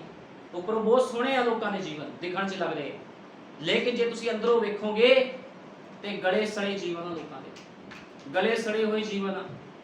ਇਸ ਕਰਕੇ ਹਰ ਇੱਕ ਮਨੁੱਖ ਚਰਚ ਜਾਣ ਵਾਲਾ ਆਤਮਿਕ ਨਹੀਂ ਹੁੰਦਾ, ਜਾਂ ਬਾਈਬਲ ਦੀ ਗੱਲਾਂ ਕਰਨ ਵਾਲਾ ਬੰਦਾ ਆਤਮਿਕ ਨਹੀਂ ਹੁੰਦਾ। ਹੋ ਸਕਦਾ ਖੁਦਾ ਨੇ ਉਹਦੇ ਵਾਸਤੇ ਨਰਕ ਠਹਿਰਾਇਆ ਹੋਵੇ। ਤੁਹਾਨੂੰ ਉਹਦੇ ਫਲਾਂ ਤੋਂ ਤੇ ਗੁਣਾਂ ਤੋਂ ਪਤਾ ਲੱਗੂ ਇਹ ਭੈਣ ਭਾਈ ਕਿੰਨਾ ਕੁ ਆਤਮਿਕ ਆ। ਜੇ ਤੁਸੀਂ ਖੁਦਾ ਦੇ ਕੰਮਾਂ ਨੂੰ ਪਹਿਲ ਨਹੀਂ ਦਿੰਦੇ, ਤੁਸੀਂ ਸਰੀਰਕ ਹੋ, ਸਾਫ਼ ਤੇ ਸਪਸ਼ਟ ਗੱਲ। ਅਮੀਰ ਬੰਦੇ ਨੇ ਬੜਾ ਵੱਡਾ ਦਾਅਵਾ ਕੀਤਾ ਸੀਗਾ, ਮੈਂ ਸਭ ਕੁਝ ਪੂਰਾ ਕਰਨਾ। ਕਹਿੰਦਾ ਇਦਾਂ ਦੀ ਗੱਲ ਬਣਨੀ, ਕਹਿੰਦਾ ਆਪਣਾ ਸਭ ਕੁਝ ਕੰਗਾਲਾਂ ਨੂੰ ਵੇਚ ਤੇ ਮੇਰੇ ਪਿੱਛੇ ਹੋ ਤੁਰ। ਖੁਦਾ ਨੇ ਉਹਨੂੰ ਹੁਕਮ ਦਿੱਤਾ, ਉਸਨੇ ਉਸ ਹੁਕਮ ਨੂੰ ਟਾਲ ਦਿੱਤਾ, ਤੇ ਜਿਹੜਾ ਬੰਦਾ ਖੁਦਾ ਦੇ ਹੁਕਮ ਨੂੰ ਟਾਲੇਗਾ ਉਹਨੂੰ ਨਰਕ ਦੀ ਅੱਗ ਤੋਂ ਬਿਨਾ ਕੁਝ ਵੀ ਨਹੀਂ ਮਿਲੇਗਾ। ਸਾਫ਼ ਤੇ ਸਪਸ਼ਟ ਗੱਲ ਹੈ, ਇਹਦੇ ਵਿੱਚ ਕੋਈ ਵੀ ਦੋ ਰਾਏ ਨਹੀਂ ਹੈ, ਸਾਫ਼ ਤੇ ਸਪਸ਼ਟ ਗੱਲ ਆ। ਚਾਹੇ ਉਹਨੇ ਬੜੇ ਦਾਨ ਪੁੰਨ ਕੀਤੇ, ਕੁਝ ਵੀ ਕੀਤਾ, ਬੜਾ ਵਧੀਆ ਬੰਦਾ ਸੀ, ਪ੍ਰਭੂ ਨੇ ਉਹਨੂੰ ਪਿਆਰ ਵੀ ਕੀਤਾ, ਬਰਕਤਾਂ ਵੀ ਦਿੱਤੀਆਂ, ਸਭ ਕੁਝ, ਲੇਕਿਨ ਜੀਵਨ ਤਾਂ ਨਹੀਂ ਮਿਲਿਆ ਉਹਨੂੰ। ਅੱਜ ਵੀ ਨਰਕ 'ਚ ਬੈਠਾ ਆ, ਅੱਜ ਵੀ ਕਹੀ ਜਾਂਦਾ ਪਾਣੀ ਪਿਲਾ ਦਿਓ, ਪਾਣੀ ਪਿਲਾ ਦਿਓ। ਪਾਣੀ ਪਿਲਾਊਗਾ ਕਿਹੜਾ? ਇਸ ਕਰਕੇ ਜਿਹੜਾ ਮਨੁੱਖ ਅੱਜ ਸੰਸਾਰ ਤੋਂ ਕੂਚ ਕਰ ਗਿਆ, ਗਲਤ ਜੀਵਨ ਬਤੀਤ ਕਰਦਾ ਹੋਇਆ, ਉਹ ਜਿੱਤੋਂ ਮਰਜ਼ੀ ਤੁਸੀਂ ਜਿਹੜੇ ਮਰਜ਼ੀ ਵੱਡੇ ਪਾਸਟਰ ਨੂੰ ਲਿਆ ਕੇ ਤੁਸੀਂ ਉਹਦਾ ਜਨਾਜ਼ਾ ਪੜਵਾ ਲਓ, ਜੇ ਨਰਕ ਰੱਖਿਆ ਤੇ ਨਰਕ ਦੇ ਵਿੱਚ ਹੀ ਜਾਵੇਗਾ। ਜਨਾਜ਼ਾ ਤਾਂ ਅਮੀਰ ਬੰਦੇ ਦਾ ਵੀ ਪੜਿਆ ਗਿਆ, ਜਨਾਜ਼ਾ ਲਾਜ਼ਰ ਦਾ ਵੀ ਪੜਿਆ ਗਿਆ, ਲੇਕਿਨ ਲਾਜ਼ਰ ਖੁਦਾ ਦੇ ਰਾਜ ਵਿੱਚ, ਖੁਦਾ ਦੇ ਘਰ ਵਿੱਚ ਕਿਉਂ ਚਲਾ ਗਿਆ? ਇਬਰਾਹਿਮ ਦੀ ਗੋਦ 'ਚ ਕਿਉਂ ਗਿਆ? ਕਿਉਂਕਿ ਉਹਦਾ ਜੀਵਨ ਖੁਦਾ ਨੂੰ ਸਮਰਪਿਤ ਸੀਗਾ, ਲੇਕਿਨ ਅਮੀਰ ਬੰਦੇ ਦਾ ਜੀਵਨ ਖੁਦਾ ਨੂੰ ਸਮਰਪਿਤ ਨਹੀਂ ਸੀਗਾ। ਇਸ ਕਰਕੇ ਚੀਜ਼ਾਂ ਨੂੰ ਨੋਟ ਕਰਨਾ। ਅੱਜ ਲੋਕ ਕਹਿੰਦੇ ਸੀ ਰੈਪਚਰ 'ਚ ਜਾਣਾ, ਰੈਪਚਰ ਮਜ਼ਾਕ ਨਹੀਂ ਆ। ਰੈਪਚਰ 'ਚ ਜਾਣਾ ਤੁਹਾਡੀ ਜਾਂਚ ਕਰਨੀ ਹੈ ਖੁਦਾ ਨੇ, ਰੈਪਚਰ ਦੇ ਜਾਣ ਦੇ ਯੋਗ ਹੈ ਕਿ ਨਹੀਂ ਹੈ ਭੈਣ ਭਾਈ। ਲੋਕੀ ਕਹਿੰਦੇ ਮੈਂ ਵੀ ਪ੍ਰਭੂ ਮੈਨੂੰ ਉਠਾ ਲੇ, ਕਿੱਦਾਂ ਉਠਾ ਲੂਗਾ? ਧਰਤੀ ਤੇ ਜੀਵਨ ਤਾਂ ਤੁਹਾਡਾ ਦਿਖਦਾ ਨਹੀਂ, ਧਰਤੀ ਤੇ ਜੀਵਨ ਸਹੀ ਨਹੀਂ ਆ ਤੇ ਖੁਦਾ ਉਠਾ ਲੂਗਾ ਤੁਹਾਨੂੰ, ਇਹ ਕਿੱਦਾਂ ਹੋ ਸਕਦਾ? ਖੁਦਾ ਨੇ ਗੰਦਗੀ ਨਹੀਂ ਇਕੱਠੀ ਕਰਨੀ ਉੱਥੇ, ਖੁਦਾ ਨੇ ਆਗਿਆਕਾਰੀ ਧੀਆਂ ਤੇ ਪੁੱਤਰਾਂ ਨੂੰ ਲੈ ਕੇ ਜਾਣਾ, ਜਿਹੜੇ ਉਹਦੇ ਵਿੱਚੋਂ ਨਿਕਲੇ ਆ, ਧਰਤੀ ਤੇ ਆਏ। ਚੇਲੇ ਜਦੋਂ ਧਰਤੀ ਤੇ ਸੀ ਯੀਸ਼ੂ ਮਸੀਹ ਦੇ ਨਾਲ, ਤੇ ਪ੍ਰਭੂ ਨੇ ਕਿਹਾ ਸੀਗਾ ਜਿਹੜਾ ਮੇਰਾ ਮਾਂਸ ਤੇ ਲਹੂ ਨਹੀਂ ਖਾਂਦਾ ਪੀਂਦਾ, ਉਹਦੇ ਵਿੱਚ ਜੀਵਨ ਨਹੀਂ ਹੈ। ਲੇਕਿਨ ਕੀ ਹੋਇਆ? 70 ਚੇਲੇ ਠੋਕਰ ਖਾ ਕੇ ਚਲੇ ਗਏ। ਲੇਕਿਨ 12 ਨੂੰ ਕਹਿੰਦਾ ਕੀ ਤੁਸੀਂ ਵੀ ਜਾਣਾ ਚਾਹੁੰਦੇ ਹੋ? ਉਹ ਕਹਿੰਦਾ ਨਹੀਂ ਪ੍ਰਭੂ ਜੀ, ਅਨੰਤ ਜੀਵਨ ਦੀਆਂ ਗੱਲਾਂ ਤਾਂ ਤੇਰੇ ਕੋਲ ਹਨ, ਕਿਉਂਕਿ ਉਹ ਚੁਣੇ ਹੋਏ ਸੀਗੇ। ਉਹਨਾਂ 'ਚ ਇੱਕ ਸ਼ੈਤਾਨ ਵੀ ਸੀ ਜਿਹਦਾ ਨਾਮ ਸੀਗਾ ਯਹੂਦਾ ਇਸਕਰੀਓਤੀ, ਉਹ ਚੁਣਿਆ ਹੋਇਆ ਨਹੀਂ ਸੀਗਾ, ਉਹ ਸ਼ੈਤਾਨ ਸੀਗਾ। ਲੇਕਿਨ ਜਿਹੜੇ ਚੁਣੇ ਹੋਏ ਸੀਗੇ ਉਹਨਾਂ ਨੇ ਖੁਦਾ ਦੀ ਮਰਜ਼ੀ ਨੂੰ ਪੂਰਾ ਕੀਤਾ। ਕੋੜੇ ਖਾਦੇ, ਚਪੇੜਾ ਖਾਦੀਆਂ ਮੂੰਹ ਤੇ, ਲੋਕਾਂ ਦੀ ਗੱਲਾਂ ਸੁਣੀਆਂ। ਉਹਨਾਂ ਦੇ ਪਤੀ, ਉਹਨਾਂ ਦੇ ਵੀ ਸੀਗੇ ਕੋਈ ਰਿਸ਼ਤੇਦਾਰ ਹੋਣੇ, ਉਹਨਾਂ ਦੇ ਵੀ ਬੱਚੇ ਹੋਣੇ ਆ, ਉਹ ਵੀ ਕਹਿੰਦੇ ਹੋਣੇ ਆ ਵੀ ਤੁਸੀਂ ਖੁਦਾ ਦਾ ਕੰਮ ਕਰਦੇ ਹੋ। ਅੱਜ ਜੇ ਕੋਈ ਖੁਦਾ ਦਾ ਕੰਮ ਕਰਦਾ, ਘਰ ਦੇ ਵਿੱਚ ਹੀ ਰੋਕ ਲਾ ਦਿੱਤੀ ਜਾਂਦੀ ਹੈ, ਤੂੰ ਨਾ ਖੁਦਾ ਦਾ ਕੰਮ ਕਰੀ, ਘਰ ਬਾਹਰ ਦੇਖ। ਉਹ ਵੀ ਤਾਂ ਲੋਕ ਸੀਗੇ ਜਿਹੜੇ ਖੁਦਾ ਦੇ ਲੋਕ ਹੁੰਦੇ ਆ, ਉਹ ਹਮੇਸ਼ਾ ਵਚਨ ਨੂੰ ਪਹਿਲ ਦਿੰਦੇ, ਕਦੇ ਆਪਣੇ ਬੱਚਿਆਂ ਨੂੰ ਪਹਿਲ ਨਹੀਂ ਦਿੰਦੇ, ਰਿਸ਼ਤੇਦਾਰਾਂ ਨੂੰ ਪਹਿਲ ਨਹੀਂ ਦਿੰਦੇ।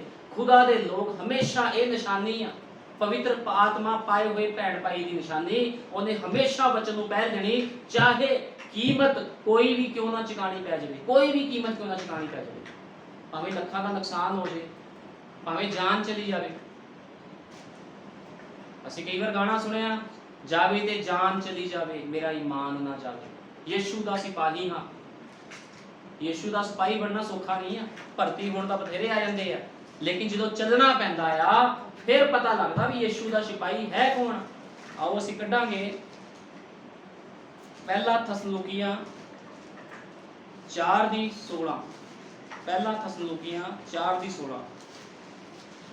ਇਸ ਲਈ ਜੋ ਪ੍ਰਭੂ ਆਪ ਲਲਕਾਰੇ ਨਾਲ, ਮਹਾਦੂਤ ਦੀ ਆਵਾਜ਼ ਨਾਲ ਅਤੇ ਪਰਮੇਸ਼ਵਰ ਦੀ ਤੁਰੀ ਨਾਲ ਸਵਰਗ ਤੋਂ ਉਤਰੇਗਾ, ਅਤੇ ਜਿਹੜੇ ਮਸੀਹ ਵਿੱਚ ਹੋ ਕੇ ਮੋਏ ਹਨ ਪਹਿਲਾ ਜੀ ਉੱਠਣਗੇ।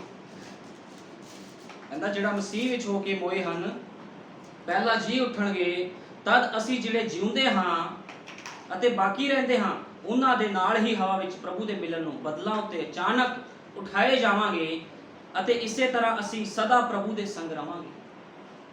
ਐਵੇਂ ਥੋੜੀ ਉਠਾਇਆ ਜਾਊਗਾ ਬੰਦਾ। ਸੋ ਤੁਸੀਂ ਇਹਨਾਂ ਗੱਲਾਂ ਨਾਲ ਇੱਕ ਦੂਜੇ ਨੂੰ ਤਸੱਲੀ ਦਿਓ। ਕਹਿੰਦਾ ਇਹਨਾਂ ਗੱਲਾਂ ਨਾਲ ਤੁਸੀਂ ਇੱਕ ਦੂਜੇ ਨੂੰ ਕੀ ਦਿਓ? ਤਸੱਲੀ ਦਿਓ। ਹੁਣ ਕੀ ਆ, ਜਿਹੜੇ ਖੁਦਾ ਦੇ ਵਿੱਚ ਸੋ ਰਹੇ ਨੇ ਲੋਕ, ਉਹਦੇ ਪਵਿੱਤਰ ਸੰਤ ਸੋ ਰਹੇ ਆ, ਜਦੋਂ ਰੈਪਚਰ ਹੋਣਾ ਆ ਕਬਰਾਂ ਪਾੜ ਜਾਣੀਆਂ ਤੇ ਕੀ ਹੋਵੇਗਾ? ਖੁਦਾ ਨੂੰ ਮਿਲਣ ਦੇ ਲਈ ਹਵਾ 'ਚ ਚੱਲ ਜਾਣਾ ਹੈ। ਲੇਕਿਨ ਕਿਹੜੇ ਲੋਕ? ਜਿਨ੍ਹਾਂ ਨੇ ਜੀਵਨ ਬਤੀਤ ਕੀਤਾ ਆ, ਦੁੱਖ ਚੱਲਿਆ, ਬਦਨਾਮੀ ਚੱਲੀ ਆ, ਆਪਣੇ ਰਿਸ਼ਤੇਦਾਰੀਆਂ ਨੂੰ ਤੋੜਿਆ, ਕਾਹਦੇ ਲਈ? ਬਚਣ ਦੇ ਲਈ। ਅੱਜ ਬੰਦਾ ਕਹਿੰਦਾ ਰਿਸ਼ਤੇਦਾਰੀ ਨਹੀਂ ਟੁੱਟਣੀ, ਚਰਚ ਛੱਡ ਦਾਂਗੇ। ਛੱਡ ਦੋ, ਫਿਰ ਕੋਈ ਗੱਲ ਨਹੀਂ, ਇਹ ਤੁਹਾਡਾ ਹੈ, ਇਹ ਤੁਹਾਡਾ ਨਿਰਣੇ ਆ, ਤੁਹਾਡਾ ਆਪਣਾ ਨਿਰਣੇ ਹੈ। ਸੰਸਾਰ ਨੂੰ ਛੱਡਣਾ ਆ ਕਿ ਖੁਦਾ ਨੂੰ ਛੱਡਣਾ ਹੈ, ਕਿ ਖੁਦਾ ਨੂੰ ਲੈਣਾ ਹੈ ਆਪਾਂ। ਕੁਝ ਲੋਕ ਕਹਿੰਦੇ ਸਾਨੂੰ ਖੁਦਾ ਨਹੀਂ ਚਾਹੀਦਾ, ਸਾਨੂੰ ਸੰਸਾਰ ਚਾਹੀਦਾ। ਅਮੀਰ ਬੰਦਾ ਕਹਿੰਦਾ ਮੈਨੂੰ ਅਨੰਤ ਜੀਵਨ ਨਹੀਂ ਚਾਹੀਦਾ, ਕਿਉਂਕਿ ਆਗਿਆ ਤੋੜ ਦਿੱਤੀ। ਫਿਰ ਕੀ ਮਿਲਿਆ? ਜੇ ਅਨੰਤ ਜੀਵਨ ਨਹੀਂ ਹੈ ਤਾਂ ਫਿਰ ਇੱਕੋ ਹੀ ਚੀਜ਼ ਆ, ਮੌਤ। ਤੇ ਕੀ ਹੋਇਆ? ਉਹਨੂੰ ਮੌਤ ਮਿਲੇਗੀ। ਇਸੇ ਤਰ੍ਹਾਂ ਜੇ ਲੋਕਾਂ ਦੇ ਜੀਵਨ ਪ੍ਰਭੂ ਦੇ ਕੋਲ ਧਾਂਦੇ ਆ, ਪ੍ਰਭੂ ਇਹ ਕਰੂੰਗਾ ਤੇਰੇ ਵਾਸਤੇ, ਇਹ ਕਰੂੰਗੀ, ਜਦੋਂ ਪ੍ਰਭੂ ਕਹਿੰਦਾ ਕਰ, ਫਿਰ ਕਹਿੰਦੇ ਬਹੁਤ ਔਖਾ ਆ। ਤੁਹਾਨੂੰ ਪਤਾ, ਜਦੋਂ ਤੁਸੀਂ ਕਿਸੇ ਮਸਾ ਕੀਤੇ ਹੋਏ ਸੇਵਕ ਕੋ ਜਾਂਦੇ ਹੋ ਤਾਂ ਕਹਿੰਦੇ ਪ੍ਰਭੂ ਮੇਰਾ ਜੀਵਨ ਤੈਨੂੰ ਸਮਰਪਿਤ ਆ। ਆਪਣੇ ਸੇਵਕ ਨੂੰ ਜਾ ਕੇ ਤੁਸੀਂ ਕਹਿੰਦੇ, ਤੁਸੀਂ ਦੋਸ਼ੀ ਬਣ ਜਾਂਦੇ ਹੋ। ਜਦੋਂ ਅਮੀਰ ਬੰਦਾ ਯਿਸੂ ਮਸੀਹ ਦੇ ਕੋਲ ਗਿਆ, ਕਹਿੰਦਾ ਮੈਨੂੰ ਅਨੰਤ ਜੀਵਨ ਚਾਹੀਦਾ ਆ, ਜਾਂ ਤਾਂ ਪੁੱਛਦਾ ਹੀ ਨਾ, ਜੇ ਪੁੱਛਿਆ ਉਹਨੇ ਦੱਸਤਾ ਫਿਰ ਮੰਨਿਆ ਨਹੀਂ, ਸਜ਼ਾ ਦਾ ਹੱਕਦਾਰ ਹੋ ਗਿਆ। ਇਸ ਕਰਕੇ ਤੁਸੀਂ ਜਦੋਂ ਤੁਹਾਨੂੰ ਪਤਾ ਲੱਗਦਾ ਵੀ ਆਹ ਕੰਮ ਬਚਣ ਤੋਂ ਬਾਹਰ ਆ, ਤੁਸੀਂ ਉਸੇ ਕੰਮ ਨੂੰ ਕਰਦੇ ਹੋ, ਤੁਸੀਂ ਸਜ਼ਾ ਦੇ ਹੱਕਦਾਰ ਬਣ ਜਾਂਦੇ ਹੋ।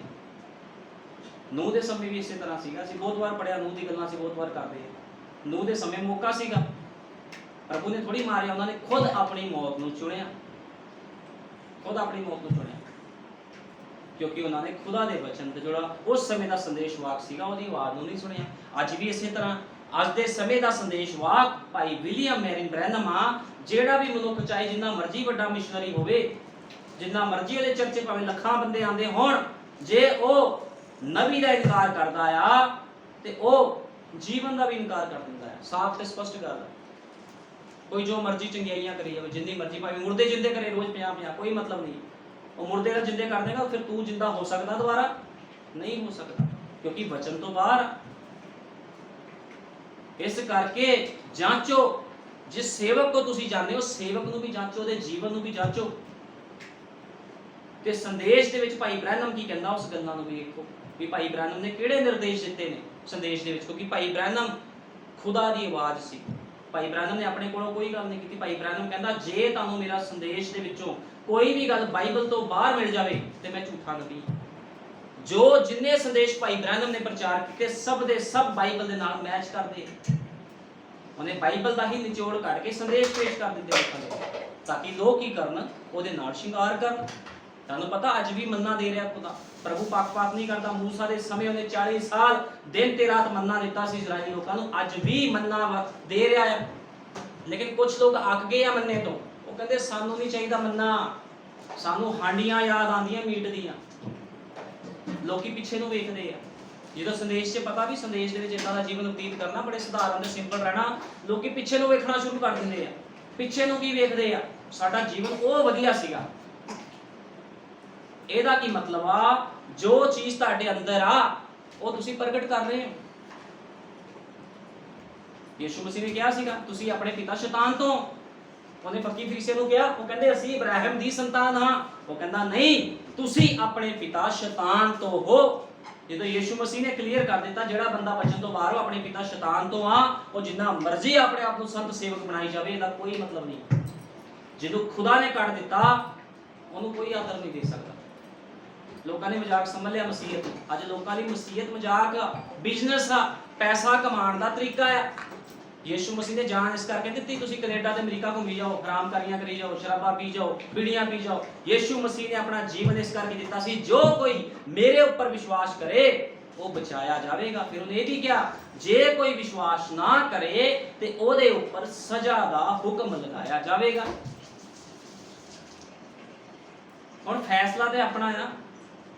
ਆਜ਼ਾਦ ਮਰਜ਼ੀ ਭਾਈ ਬ੍ਰੈਨਮ ਕਹਿੰਦੇ ਆ, ਭਾਈ ਬ੍ਰੈਨਮ ਨੇ ਕਿਹਾ ਖੁਦਾ ਨੇ ਲੋਕਾਂ ਨੂੰ ਆਜ਼ਾਦ ਮਰਜ਼ੀ ਤੇ ਛੱਡਿਆ ਹੈ, ਉਹ ਜਿੱਦਾਂ ਦਾ ਮਰਜ਼ੀ ਜੀਵਨ ਬਤੀਤ ਕਰ ਸਕਦੇ। ਪ੍ਰਭੂ ਨੇ ਡਾਂਗ ਲੈ ਕੇ ਨਹੀਂ ਆਣਾ, ਲੇਕਿਨ ਉਹਨੇ ਇੱਕ ਸੇਵਕ ਖੜਾ ਕੀਤਾ ਹੁੰਦਾ ਜਿਹੜਾ ਲਲਕਾਰ ਕੇ ਪੁਲਪੜ ਤੋਂ ਕਹਿੰਦਾ ਆ ਜੇ ਤੁਸੀਂ ਆਪਣਾ ਜੀਵਨ ਨਹੀਂ ਸੁਧਾਰੋਗੇ ਤਾਂ ਦਿੱਕਤ ਪਰੇਸ਼ਾਨੀ 'ਚ ਪੈ ਸਕਦੇ।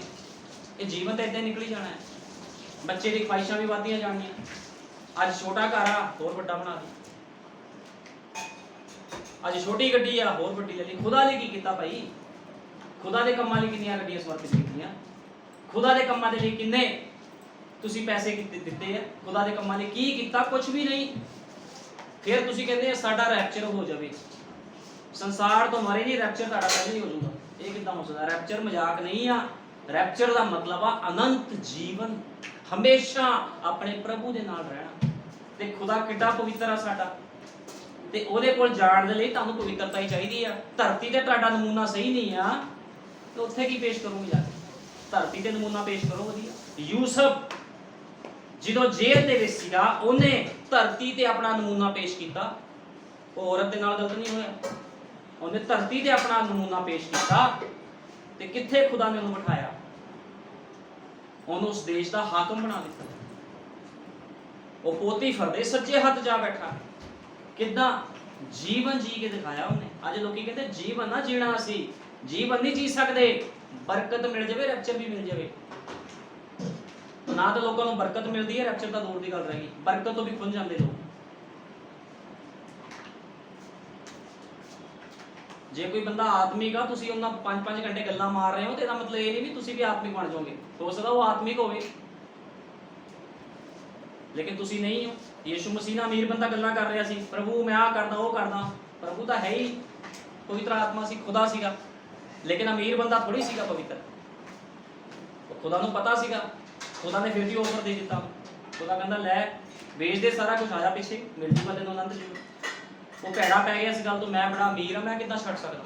ਅੱਜ ਤੁਸੀਂ ਵੀ ਕਹਿ ਦਿੰਦੇ, ਅੱਜ ਲੋਕ ਵੀ ਕਹਿ ਦਿੰਦੇ ਆ ਚਰਚਾ ਵਿੱਚ ਆ ਕੇ, ਸੰਸਾਰ ਵੀ ਵੇਖਣਾ ਆ, ਆਟਾ ਕਿੱਥੋਂ ਆਊਗਾ, ਤੇਲ ਕਿੱਥੋਂ ਆਊਗਾ। ਲੇਕਿਨ ਮੈਂ ਤੁਹਾਨੂੰ ਦੱਸਣਾ ਚਾਹੁੰਦਾ ਜੇ ਤੁਸੀਂ ਖੁਦਾ ਦੇ ਬੀਜ ਹੋ, ਉਹ ਤੁਹਾਡਾ ਆਟਾ ਤੇ ਤੇਲ ਵੀ ਮੁਹੱਈਆ ਕਰੇਗਾ, ਕਿਉਂਕਿ ਉਹ ਕੋਣਾ ਜਿਉਂਦਾ ਪਰਮੇਸ਼ਵਰ ਆ। ਤੁਸੀਂ ਖੁਦਾ ਨੂੰ ਕੁਝ ਕਰਨ ਨਹੀਂ ਦਿੰਦੇ। ਆਪਣੇ ਆਪ ਨੂੰ ਉਸ ਕੰਡੀਸ਼ਨ 'ਚ ਆਣ ਦਿਓ ਤਾਂ ਕਿ ਖੁਦਾ ਤੁਹਾਡੇ ਜੀਵਨ 'ਚ ਕੰਮ ਕਰ ਸਕੇ। ਕੰਡੀਸ਼ਨ ਜਦੋਂ ਮਾੜੀ ਜੀ ਆਂਦੀ ਆ, ਪ੍ਰਭੂ ਮੈਂ ਤਾਂ ਮਰ ਗਿਆ, ਮੈਂ ਮਰ ਗਈ, ਖੁਦਾ ਕਹਿੰਦਾ ਲੈ ਬਹਿ ਜਾ ਇੱਥੇ, ਹੁਣ ਕੋਈ ਬਰਕਤ ਨਹੀਂ ਤੈਨੂੰ ਮਿਲਣੀ। ਲੇਕਿਨ ਜਦੋਂ ਉਸ ਔਰਤ ਦੇ ਕੋਲ ਅਲੀਸ਼ਾ ਗਿਆ, ਖੁਦਾ ਨੇ ਉਸ ਔਰਤ ਨੂੰ ਉਸ ਕੰਡੀਸ਼ਨ 'ਚ ਲਿਆਂਦਾ, ਗਰੀਬੀ 'ਚ ਲਿਆਂਦਾ, ਕੁਛ ਨਹੀਂ ਸੀ ਖਾਣ ਪੀਣ ਦੇ ਲਈ ਉਹਨਾਂ ਦੇ ਕੋਲ। ਅਲੀਸ਼ਾ ਕਹਿੰਦਾ ਆਪਣੇ ਭਾਂਡੇ ਲਿਆ, ਜਿਹੜੇ ਭਾਂਡੇ ਭਰਦੇ ਜਾਣ ਉਹਨੂੰ ਅਲੱਗ ਕਰਦੀ ਜਾਵੀਂ। ਤੇ ਉਹਨਾਂ ਨੇ ਉਸੇ ਤੇਲ ਨੂੰ ਵੇਚ ਕੇ ਗੁਜ਼ਾਰਾ ਕੀਤਾ। ਜਦੋਂ ਤੁਹਾਡੇ ਉੱਤੇ ਕੰਡੀਸ਼ਨ ਨਹੀਂ ਆਵੇਗੀ ਤੇ ਸਮਝ ਲਓ ਤੁਸੀਂ ਖੁਦਾ ਦੇ ਧੀਆਂ ਪੁੱਤਰ ਨਹੀਂ ਹੋ। ਕਿਉਂਕਿ ਭਾਈ ਬ੍ਰੈਨਮ ਨੇ ਕਿਹਾ ਜੇ ਸ਼ੈਤਾਨ ਤੁਹਾਡੇ ਪਿੱਛੇ ਨਹੀਂ ਆ ਫਿਰ ਉਹ ਤੁਹਾਡੇ ਅੰਦਰ ਹੀ ਬੈਠਾ ਆ। ਅੱਜ ਲੋਕ ਨਹੀਂ ਕਹਿੰਦੇ ਸਾਨੂੰ ਤਾਂ ਨਹੀਂ ਤੰਗ ਕਰਦਾ ਸ਼ੈਤਾਨ। ਅੱਜ ਤੁਸੀਂ ਦੇਖ ਲਓ ਪਿਛਲਾ ਜਥੇਬੰਦੀ, ਅਸੀਂ ਤਾਂ ਬੜੀ ਆਸ਼ ਕਰਦੇ ਹਾਂ, ਸਾਨੂੰ ਗੱਡੀ ਮਿਲ ਗਈ ਉਸ ਚਰਚ ਜਾ ਕੇ, ਸਾਨੂੰ ਬਰਕਤ ਮਿਲ ਗਈ। ਉਹ ਸ਼ੈਤਾਨ ਉਹਨਾਂ ਦੇ ਅੰਦਰ ਹੀ ਬੈਠਾ ਹੈ। ਜੇ ਖੁਦਾ ਤੁਹਾਨੂੰ ਜਿੱਦਣ ਇਸਤੇਮਾਲ ਕਰੂਗਾ ਤੁਹਾਨੂੰ ਦਿੱਕਤਾਂ ਪਰੇਸ਼ਾਨੀਆਂ ਵਿੱਚ ਪਾ ਦੇਣਾ ਉਹਨੇ।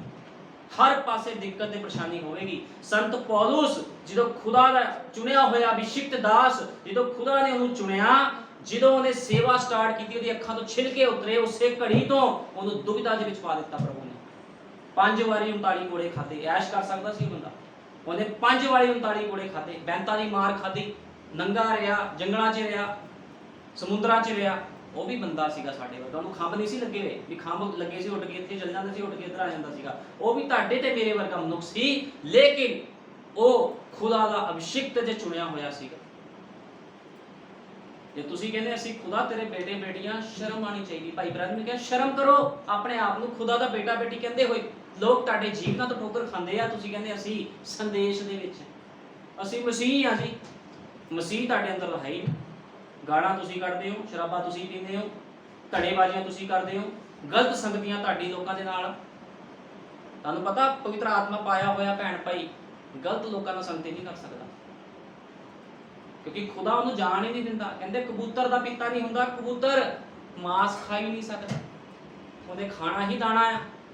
ਜੇ ਤੁਸੀਂ ਆਪਣੇ ਆਪ ਨੂੰ ਕਬੂਤਰ ਪੇਸ਼ ਕਰ ਰਹੇ ਹੋ ਤੇ ਤੁਸੀਂ ਗਲਤ ਭੋਜਨ ਖਾ ਰਹੇ ਹੋ, ਇਹਦਾ ਮਤਲਬ ਕੁਛ ਨਾ ਕੁਛ ਗੜਬੜ ਆ। ਤੁਸੀਂ ਕਬੂਤਰ ਨਹੀਂ ਹੋ, ਤੁਸੀਂ ਘੁੱਗੀ ਨਹੀਂ ਹੋ, ਤੁਸੀਂ ਕਾਂ ਹੋ। ਫਿਰ ਦੋਗਲਾ ਜੀਵਨ, ਤੇ ਦੋਗਲੇ ਜੀਵਨ ਨੂੰ ਖੁਦਾ ਪਸੰਦ ਨਹੀਂ ਕਰਦਾ। ਅਮੀਰ ਬੰਦੇ ਨੇ ਵੀ ਦੋਗਲਾ ਕੰਮ ਕੀਤਾ। ਪ੍ਰਭੂ ਅੱਗੇ ਬੜਾ ਪੇਸ਼ ਕਰ ਰਹੇ ਸੀ ਆਪਣੇ ਆਪ ਨੂੰ, ਪ੍ਰਭੂ ਨੇ 1 ਮਿੰਟ 'ਚ ਝਟਕਾ ਮਾਰ ਕੇ ਉਹ ਮਾਰਿਆ। ਇਸ ਤਰ੍ਹਾਂ ਦੇ ਲੋਕਾਂ ਦੇ ਜੀਵਨ ਹੋ ਗਏ। ਇਸ ਕਰਕੇ ਇਹੋ ਜਿਹਾ ਜੀਵਨ ਨਾ ਬਤੀਤ ਕਰੋ, ਠੀਕ ਹੈ ਨਾ। ਜੀਵਨ ਬਤੀਤ ਕਰਨਾ ਆ ਤੇ ਜਿੱਦਾਂ ਸੰਤ ਪੌਲਸ ਨੇ ਕੀਤਾ, ਜਿੱਦਾਂ ਸਾਡੇ ਯੁਗ ਭਾਈ ਵਿਲੀਅਮ ਬ੍ਰੈਨਮ ਨੇ ਕੀਤਾ, ਸੰਤ ਪਤਰਸ ਨੇ ਕੀਤਾ, ਉਹਦੇ ਨਵੀਆਂ ਰਸੂਲਾਂ ਨੇ ਜੀਵਨ ਬਤੀਤ ਕੀਤਾ, ਇਦਾਂ ਦਾ ਜੀਵਨ ਬਤੀਤ ਕਰੋ। ਜੇ ਰੈਪਚਰ ਵਿੱਚ ਜਾਣਾ ਚਾਹੁੰਦੇ ਹੋ, ਰੈਪਚਰ ਮਜ਼ਾਕ ਨਹੀਂ ਆ ਵੀ ਚਰਚ ਆ ਕੇ ਤੇ ਤੁਹਾਡਾ ਰੈਪਚਰ ਹੋ ਜਾਊਗਾ, ਦਾਸ ਦਸਮਾਂ ਦੇ ਤਾਂ ਤੁਹਾਡਾ ਰੈਪਚਰ। ਜਿੱਦ ਤੱਕ ਤੁਸੀਂ ਵਚਨ ਦੇ ਉੱਪਰ ਆਮੀਨ ਨਹੀਂ ਬੋਲਦੇ, ਵਚਨ ਦੇ ਉੱਪਰ ਚੱਲਦੇ ਨਹੀਂ ਹੋ, ਸੇਵਕ ਦੀ ਆਗਿਆਕਾਰੀ ਨਹੀਂ ਕਰਦੇ, ਸੇਵਕ ਦੀ ਜਗ੍ਹਾ 'ਤੇ ਬੰਦਾ ਸਹੀ ਨਹੀਂ ਆ, ਮੈਂ ਰੈਪਚਰ ਚੱਲ ਜਾਊਂਗਾ। ਜੇ ਖੁਦਾ ਦਾ ਕੋਈ ਪਵਿੱਤਰ ਆਤਮਾ ਪਾਇਆ ਹੋਇਆ ਮਨੁੱਖ ਆ, ਤੁਸੀਂ ਉਹਦੀ ਨਜ਼ਰਾਂ 'ਚ ਸਹੀ ਨਹੀਂ ਹੋ, ਤੁਸੀਂ ਕਿੱਦਾਂ ਚੱਲ ਜਾਓਗੇ? ਮੈਨੂੰ ਤਾਂ ਇਹ ਨਹੀਂ ਗੱਲ ਸਮਝ ਲੱਗਦੀ। ਲੋਕੀ ਕਹਿੰਦੇ ਤੂੰ ਨਹੀਂ ਸਿਖਾਏਗਾ, ਕਿਸੇ ਹੋਰ ਤੋਂ ਚੱਲ ਜਾਣਗੇ। ਚੱਲ ਜਾਓ ਭਾਈ, ਪਵਿੱਤਰ ਆਤਮਾ ਉੱਥੇ ਵੀ ਖੜ ਜਾਵੇਗਾ ਆ ਕੇ, ਉੱਥੇ ਵੀ ਮੇਰੇ ਵਰਗਾ ਹੀ ਬੰਦਾ ਖੜਾ ਕਰ ਦੇਵੇਗਾ, ਉਹ ਜਿਹੜਾ ਤੁਹਾਡੇ ਨਾਲ ਵਚਨ ਦੀ ਤਲਵਾਰ ਲੈ ਕੇ ਖੜ ਜਾਵੇਗਾ।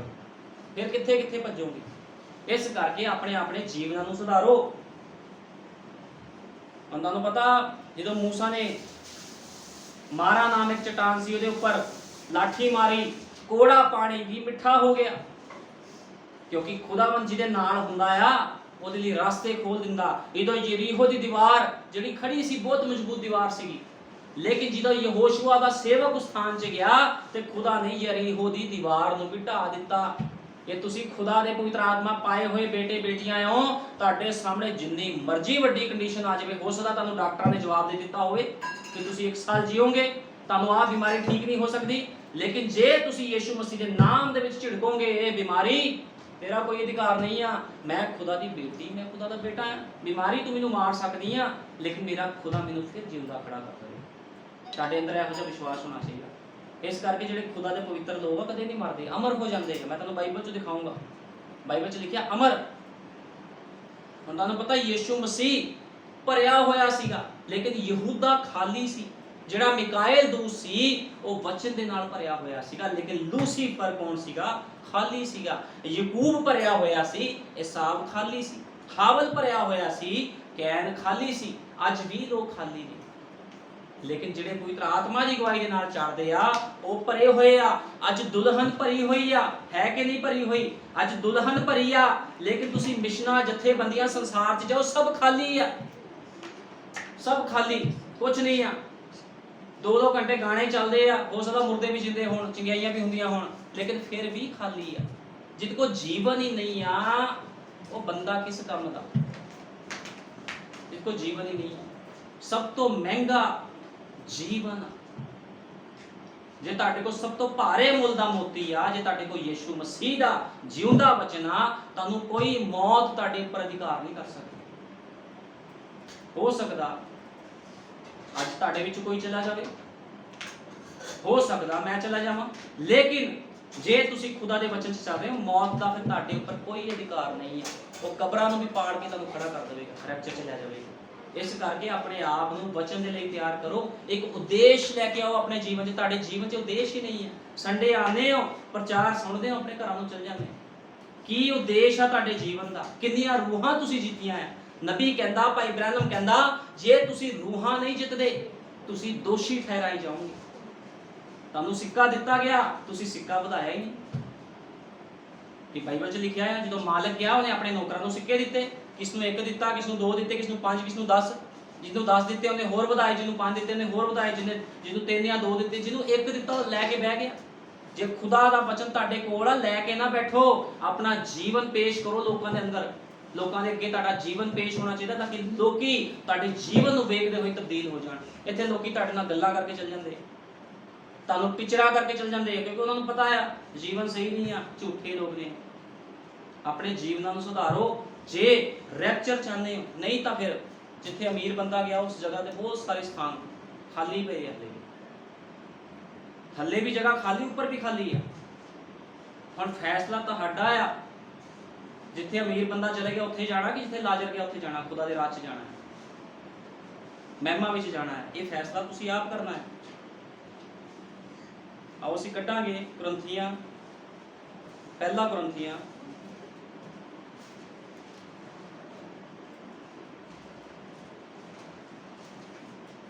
15:12। ਹੁਣ ਜੇ ਮਸੀਹ ਦਾ ਇਹ ਪ੍ਰਚਾਰ ਕਰੀਦਾ ਹੈ ਭਈ ਉਹ ਮੁਰਦਿਆਂ ਵਿੱਚੋਂ ਜੀ ਉੱਠਿਆ ਹੈ, ਤਾਂ ਕਈ ਤੁਹਾਡੇ ਵਿੱਚੋਂ ਕਿਵੇਂ ਆਖਦੇ ਹਨ ਭਈ ਉਹ ਮੁਰਦਿਆਂ ਦਾ ਜੀ ਉੱਠਣਾ ਹੈ ਹੀ ਨਹੀਂ। ਬਹੁਤ ਲੋਕ ਕਹਿੰਦੇ ਕੋਈ ਰੈਪਚਰ ਨਹੀਂ ਹੋਣਾ ਹੈ, ਪਰ ਜੇ ਮੁਰਦਿਆਂ ਦਾ ਜੀ ਉੱਠਣਾ ਨਹੀਂ ਹੈ ਤਾਂ ਮਸੀਹ ਵੀ ਨਹੀਂ ਹੈ, ਕਿਉਂਕਿ ਯੀਸ਼ੂ ਮਸੀਹ ਮੁਰਦਿਆਂ ਚੋਂ ਜੀ ਉੱਠਿਆ, ਪਹਿਲਾਂ ਉੱਠਾ ਸੀਗਾ। ਜੇ ਉਹ ਜੀ ਉੱਠਿਆ ਆ ਤੇ ਅਸੀਂ ਵੀ ਜੀ ਉਠਾਂਗੇ, ਜੇ ਰੈਪਚਰ ਤੋਂ ਪਹਿਲਾਂ ਕੋਈ ਇਸ ਧਰਤੀ ਨੂੰ ਛੱਡ ਕੇ ਚਲਾ ਜਾਂਦਾ। ਅਤੇ ਜੇ ਮਸੀਹ ਨਹੀਂ ਜੀ ਉੱਠਿਆ ਤਾਂ ਸਾਡਾ ਪ੍ਰਚਾਰ ਥੋਤਾ ਹੈ ਅਤੇ ਸਾਡੀ ਨਿਹਚਾ ਥੋਥੀ ਹੈ, ਨਾਲੇ ਅਸੀਂ ਪਰਮੇਸ਼ਵਰ ਦੇ ਝੂਠੇ ਗਵਾਹ ਵੀ ਠਹਿਰੇ, ਕਿਉਂ ਜੋ ਅਸਾਂ ਪਰਮੇਸ਼ਵਰ ਦੀ ਸਾਖੀ ਦਿੱਤੀ ਜੋ ਉਸਨੇ ਮਸੀਹ ਨੂੰ ਜਵਾਲਿਆ, ਜਿਸ ਨੂੰ ਉਸਨੇ ਨਹੀਂ ਜਵਾਲਿਆ, ਜੇਕਰ ਮੁਰਦੇ ਨਹੀਂ ਜੀ ਉੱਠਦੇ, ਕਿਉਂਕਿ ਜੇ ਮੁਰਦੇ ਨਹੀਂ ਜੀ ਉੱਠਦੇ ਤਾਂ ਮਸੀਹ ਵੀ ਨਹੀਂ ਜੀ ਉੱਠੇ। ਜੇ ਸਾਡਾ ਪ੍ਰਭੂ ਯੀਸ਼ੂ ਮਸੀਹ ਜੀ ਉੱਠਿਆ ਤੇ ਅਸੀਂ ਵੀ ਉਹਦੇ ਨਾਲ ਜੀ ਉੱਠਾਂਗੇ, ਜੇ ਇਸ ਧਰਤੀ ਤੋਂ ਚਲੇ ਜਾਂਦੇ ਆ ਰੈਪਚਰ ਤੋਂ ਪਹਿਲਾਂ। ਲੇਕਿਨ ਉਹ ਕਹਿੰਦਾ ਸਭ ਸਾਰੇ ਨਹੀਂ ਸੌਣਗੇ, ਕੁਝ ਲੋਕ ਜਿਉਂਦਾ ਹੀ ਉਠਾਏ ਜਾਣਗੇ, ਕੁਝ ਲੋਕ ਜਿਉਂਦੇ ਜਾਣਗੇ। ਇਸ ਕਰਕੇ ਤੁਹਾਨੂੰ ਘਬਰਾਉਣ ਦੀ ਲੋੜ ਨਹੀਂ ਹੈ। ਜੇ ਤੁਸੀਂ ਵਚਨ ਵਿੱਚ ਪਰਫੈਕਟ ਹੋ, ਤੁਸੀਂ ਸ਼ੀਸ਼ੇ ਦੇ ਵਿੱਚ ਆਪਣਾ ਮੂੰਹ ਦੇਖਦੇ ਹੋ, ਤੁਹਾਨੂੰ ਪਤਾ ਲੱਗਦਾ ਕਾਲਕ ਲੱਗੀ ਹੈ ਮੇਰੇ ਮੂੰਹ ਤੇ, ਤੁਸੀਂ ਸਾਫ਼ ਕਰਦੇ। ਬਾਈਬਲ ਵੀ ਸ਼ੀਸ਼ਾ ਹੈ, ਇਹ ਤੁਸੀਂ ਆਪਣਾ ਜੀਵਨ ਪੜ੍ਹਨਾ, ਬਾਈਬਲ ਨੂੰ ਪੜ੍ਹਿਆ ਕਰੋ, ਬਾਈਬਲ ਵਿੱਚ ਦੇਖੋ ਬਾਈਬਲ ਦੇ ਅਨੁਸਾਰ ਤੁਹਾਡਾ ਜੀਵਨ ਪਰਫੈਕਟ ਹੈ ਕਿ ਨਹੀਂ। ਬਾਈਬਲ 'ਚ ਅਸੀਂ ਬਹੁਤ ਭੈਣਾਂ ਬਾਰੇ ਦੇਖਦੇ ਹਾਂ, ਰੂਥ, ਨਿਓਮੀ, ਮਰੀਅਮ, ਠੀਕ ਹੈ ਨਾ, ਉਹਨਾਂ ਦੇ ਜੀਵਨ ਪ੍ਰਭੂ ਨੂੰ ਸਮਰਪਿਤ ਸੀਗੇ। ਸੈਮੂਅਲ ਸੀਗਾ, ਦਾਊਦ ਸੀਗਾ, ਸਾਰੇ ਖੁਦਾ ਦੇ ਬੜੇ ਲੋਕ ਸੀਗੇ ਜਿਨ੍ਹਾਂ ਦੇ ਜੀਵਨ ਸਮਰਪਿਤ ਸੀਗੇ। ਉਹਨਾਂ ਦੇ ਜੀਵਨਾਂ ਵੱਲ ਦੇਖ ਕੇ ਆਪਣਾ ਜੀਵਨ ਨੂੰ ਮੈਚ ਕਰੋ ਕਿ ਸਾਡਾ ਜੀਵਨ ਉਹਨਾਂ ਦੇ ਜੀਵਨ ਵਰਗਾ ਹੈ ਜਾਂ ਨਹੀਂ ਹੈ। ਜੇ ਨਹੀਂ ਹੈ ਤਾਂ ਕੋਈ ਨਾ ਕੋਈ ਗੜਬੜੀ ਆ, ਜੇ ਗੜਬੜੀ ਆ ਤੇ ਫਿਰ ਰੈਪਚਰ ਨਹੀਂ। ਜੇ ਰੈਪਚਰ ਚਾਹੀਦਾ ਆ ਤੁਹਾਨੂੰ ਗੜਬੜੀ ਚੋਂ ਬਾਹਰ ਆਣਾ ਪੈਣਾ। ਇਸ ਕਰਕੇ ਪ੍ਰਕਾਸ਼ ਦੀ ਪੋਥੀ ਵਿੱਚ ਲਿਖਿਆ, ਹੇ ਮੇਰੀ ਪ੍ਰਜਾ ਬਾਬਲ ਵਿੱਚੋਂ ਬਾਹਰ ਆ ਜਾ। ਹੁਣ ਬਾਬਲ ਕੀ ਆ? ਬਾਬਲ ਦਾ ਮਤਲਬ ਆ ਗੜਬੜੀ। ਅੱਜ ਲੋਕ ਗੜਬੜੀ ਵਿੱਚ ਪਏ ਹੋਏ ਆ, ਸਮਝ ਨਹੀਂ ਲੱਗ ਰਹੀ। ਬਸਮਾ ਲੈ ਲਿਆ, ਜੀਵਨ ਨਹੀਂ ਜੀ ਰਹੇ, ਸੰਸਾਰ 'ਚ ਤੁਰੀ ਫਿਰਦੇ ਆ। ਬਹੁਤ ਮਾਰ ਪੈਣੀ ਆ, ਬਹੁਤ ਜ਼ਿਆਦਾ, ਥੋੜੀ ਨਹੀਂ ਮਾਰ ਪੈਣੀ। ਅੱਜ ਕਿਸੇ ਢਿੱਡ ਪੀੜ ਹੋ ਜੇ ਨਾ ਮਾੜੀ ਜੀ, ਜਾਂ ਗਰਮੀ ਲੱਗੇ, ਲੋਕੀ ਕਹਿੰਦੇ ਉਹ ਬਹੁਤ ਗਰਮੀ ਆ, ਬਹੁਤ ਗਰਮੀ ਆ। ਲੇਕਿਨ ਨਰਕ ਦੀ ਅੱਗ ਦੇ ਵਿੱਚ ਕਿੰਨੀ ਗਰਮੀ, ਕਦੇ ਇਹ ਸੋਚਿਆ? ਇਸ ਕਰਕੇ ਆਪ ਵੀ ਬਚੋ ਤੇ ਹੋਰਨਾਂ ਨੂੰ ਵੀ ਬਚਾਓ। ਜਿਹੜਾ ਬੰਦਾ ਖੁਦਾ ਦਾ ਆਤਮਾ ਪਾਇਆ ਹੁੰਦਾ, ਉਹਦਾ ਇੱਕੋ ਹੀ ਉਦੇਸ਼ ਹੁੰਦਾ, ਜੇ ਮੈਂ ਬਚਿਆ ਆ ਮੈਂ ਦੂਜਿਆਂ ਨੂੰ ਵੀ ਬਚਾਵਾਂਗਾ। ਠੀਕ ਹੈ ਨਾ? ਜੇ ਤੁਸੀਂ ਬਚੇ, ਦੂਜਿਆਂ ਨੂੰ ਵੀ ਬਚਾਓ ਤੁਸੀਂ। ਹੁਣ ਅਸੀਂ ਪੜਾਂਗੇ ਪਹਿਲਾ ਕੁਰਿੰਥੀਆਂ 15:51। ਵੇਖੋ ਮੈਂ ਤੁਹਾਨੂੰ ਇੱਕ ਭੇਤ ਦੱਸਦਾ ਹਾਂ, ਜੋ ਅਸੀਂ ਸੱਬੇ ਨਹੀਂ ਸੋਵਾਂਗੇ। ਕਹਿੰਦਾ ਮੈਂ ਤੁਹਾਨੂੰ ਇੱਕ ਭੇਤ ਦੱਸਦਾ ਹਾਂ, ਜੋ ਅਸੀਂ ਸੱਬੇ ਨਹੀਂ ਸੋਵਾਂਗੇ, ਪਰ ਸੱਬੇ ਛਿਨ ਭਰ ਵਿੱਚ ਅੱਖ ਦੀ ਝਮਕ ਵਿੱਚ ਛੇਕੜ ਲਈ ਤੁਰੀ ਫੂਕਦੇ ਆ ਸਾਰ ਹੋਰ ਦੇ ਹੋਰ ਹੋ ਜਾਵਾਂਗੇ। ਤੁਰੀ ਫੂਕੀ ਜਾਵੇਗੀ ਅਤੇ ਮੁਰਦੇ ਅਵਿਨਾਸ਼ੀ ਹੋ ਕੇ ਜੀ ਉੱਠਣਗੇ ਅਤੇ ਅਸੀਂ ਹੋਰ ਦੇ ਹੋਰ ਹੋ ਜਾਵਾਂਗੇ। ਕਿਉਂ ਜੋ ਜ਼ਰੂਰ ਹੈ ਨਾਸ਼ਵਾਨ ਅਵਿਨਾਸ਼ ਨੂੰ ਉਦਾਲੇ ਪਾਵੇ ਅਤੇ ਇੱਕ ਮਰਨਹਾਰ ਅਮਰਤਾ ਨੂੰ ਉਦਾਲੇ ਪਾਵੇ। ਹੁਣ ਅਮਰਤਾ ਨੂੰ ਉਦਾਲੇ ਪਾਊਗਾ ਕਿੱਦਾਂ? ਜਦੋਂ ਪਰਫੈਕਟ ਪਾਇਆ ਜਾਵੇਗਾ, ਜਦੋਂ ਤੁਸੀਂ ਪਰਫੈਕਟ ਪਾਏ ਜਾਓਗੇ। ਆਰਮੀ ਵਿੱਚ ਜਦੋਂ ਭਰਤੀ ਹੁੰਦੀ ਆ, ਉਹ ਚੈੱਕ ਕਰਦੇ ਆ, ਲੰਗੜਾ ਤਾਂ ਨਹੀਂ, ਉਂਗਲ ਤਾਂ ਨਹੀਂ ਟੇਢੀ, ਬੱਜ ਤਾਂ ਨਹੀਂ ਕੋਈ। ਬੱਜ ਨੂੰ ਕਦੇ ਭਰਤੀ ਨਹੀਂ ਕੀਤਾ ਜਾਂਦਾ। ਬੱਜ ਬੰਦਾ, ਬੱਜ ਭੈਣ, ਬੱਜ ਭਾਈ ਰੈਪਚਰ ਵਿੱਚ ਨਹੀਂ ਜਾਵੇਗਾ।